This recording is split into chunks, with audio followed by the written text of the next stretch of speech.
Hey, what's going on? You're locked in live. I'm Algernon Cash. This is my final segment of today. I am so ready for the weekend. I hope you are as well. I'm sure all of you have been out working hard all week long and ready for to relax and just unwind this weekend. I don't know about you if you have any big plans or not. I certainly do not. I am going to be doing some cooking and trying to do some good eating and just relax before Monday gets back here, oftentimes too soon. If you didn't get a chance to check it out, the full Locked In show aired at 3 o'clock. Today we had Eddie Long, who's a small business owner and also a pastor here in Winston-Salem, and he's a black Republican. He's supporting Donald Trump. And so we talked to Eddie about why he's a conservative and why he supports the president, and just had a really good conversation about what's going on with election 2020 and this phenomenon that we're witnessing where black men seem to be attracted to President Trump's message. So if you have a moment, go out, check out, it's on the page. You can go look for that show. It aired at 3 o'clock today. It is available on Locked In with Algernon Cash. We will have it up on YouTube at some point this weekend. I would encourage you to go watch it. It is somewhat of a lengthy conversation, so watch what you can. If you like it, click like. And obviously, as always, make sure you share it with others if you like what you're hearing. In addition, some other news that I'm following today. There was a news story that came out of Pennsylvania, Philadelphia, Pennsylvania. As you know, there was an African-American man that was shot, Walter Wallace, who was killed by two police officers. Apparently, they were responding to a mental health call, and Mr. Wallace was in the street wielding a knife, and those two officers shot and killed him. And the Mr. Wallace's attorney actually came out today and actually said he didn't believe that these officers should be charged as much as they may lack training and the proper equipment to carry out their duty. The reason I'm highlighting this story is because so often this year, I mean, we for it feels like the entire year, we've just seen nothing but social unrest all across the country.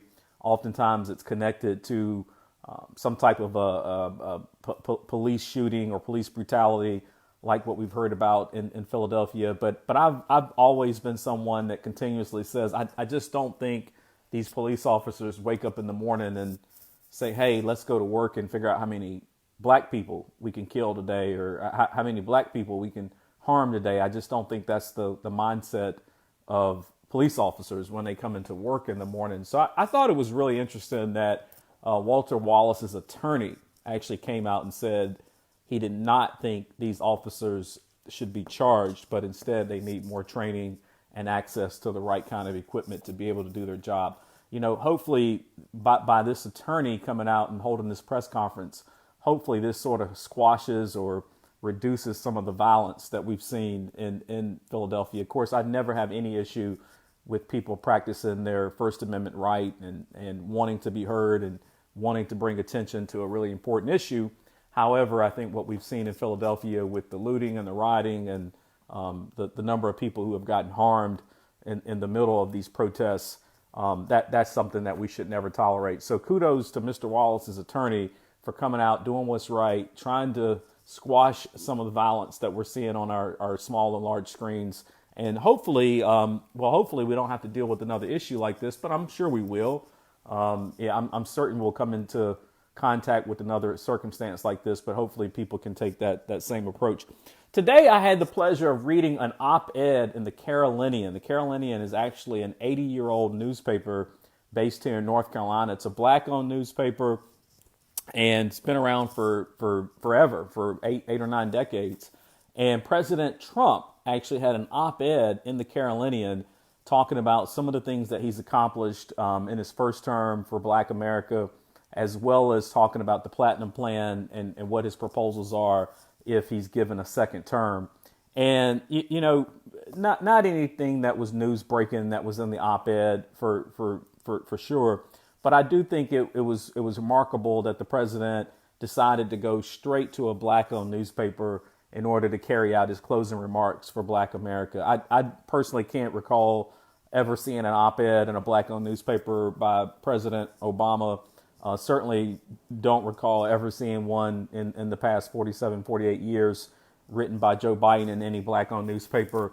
And so I think it highlights the fact that President Trump, right, wrong, or indifferent, and he's certainly not getting a lot of kudos for it, President Trump has been someone who has deliberately tried to engage the black community, even going back to when he announced his presidential run back in 2015. I mean, that was when he first announced that he wanted to do some work in regards to criminal justice reform. That's when he announced that he wanted to do some work in regards to closing some of the economic gaps that exist in the black community. And he's carried out. He's went about doing exactly what he said he was going to do. And then I hope you all will take a moment. I hope you'll go read it.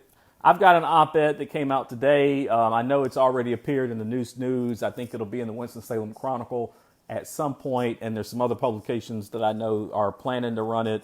I wrote an op-ed just highlighting what has Donald Trump, or what has President Trump accomplished for Black America. So in that piece, I talk about some of his economic reforms, his introduction of the Opportunity Tax Credit, Opportunity Zones program, as well as some of his criminal justice reforms.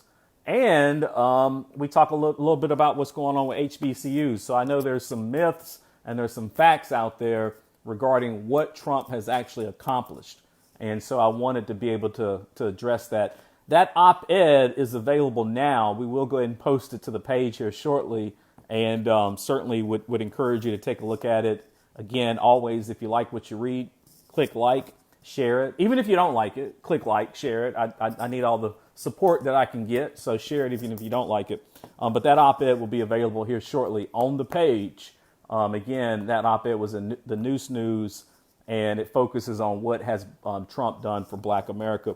If you haven't done so, go subscribe to the YouTube channel. We are updating it regularly with new content now, including the locked-in shows that we do on a daily basis. In case you haven't gotten the memo, I want to make sure you know every single day, Monday through Friday at 3 o'clock, we do the full locked-in show. On Monday, I'll have Guilford County Commissioner Jeff Phillips will be joining me for a conversation. He'll be locking in with me. Jeff's an old friend. We're going to talk about politics. We're going to talk about what's happening in Guilford County, as well as the county's response to COVID-19. So make sure you join us on Monday for that. And if you have not voted, you still got a few hours to get it done today. If you can make it out, you can still get out an early vote today. Then obviously the big day, the big dance is on Tuesday. That'll be election day. I have not gotten out to vote yet. Maybe I'll do that here shortly, since I'm wrapping up my last segment of the day. I'll go out and sort of let my voice be heard. But again, thank you all for supporting me. Thank you for joining me all week long. I hope you've had a tremendous week. Remember, you can always reach out to me, shoot me a message directly. If you got any ideas about show topics or things that you want me to address, or just questions about particular commentary that I provide throughout the week, you can always reach out to me directly. You can also text me at 336-303-8535. Y'all have a great weekend. I'll see you on Monday. Y'all stay locked in.